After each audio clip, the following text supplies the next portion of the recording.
आज सर्वपित्री अमावस्या आहे. यानिमित्त आपल्या पूर्वजांचं स्मरण करून त्यांना पिंडदान केलं जातं.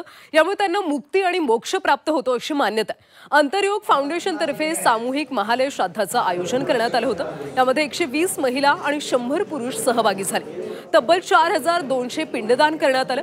अंतरयोग फाउंडेशनचे संस्थापक सद्गुरू आचार्य उपेंद्रजी यांच्या मार्गदर्शनात हे कार्य पार पडले.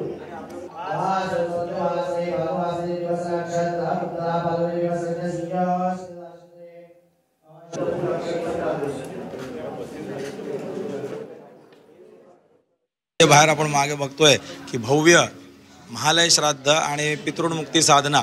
तर त्याच्याबद्दल सांगू इच्छितो की पहिले महालय शब्दाचा अर्थच आहे महा म्हणजे मोठा, आलय म्हणजे घर. हे भव्य घर आहे आपल्या पितरांचं. त्याने कुठे येऊन त्यांना मुक्ती मिळते तर कुठल्या तरी गुरुच्या घरी, जिथे त्याला आपण आपलं श्राद्ध करतो. श्राद्ध म्हणजे श्रद्धायुक्त त्यांचं स्मरण करतो. स्मरण करून त्यांना संसारात वापस न आणून त्यांना मुक्त करायचं आहे, म्हणून आपल्याला पिंडदान करायचं असतं. पिंड शब्दाचा अर्थ आहे एक आपलं मन, आपलं गाव.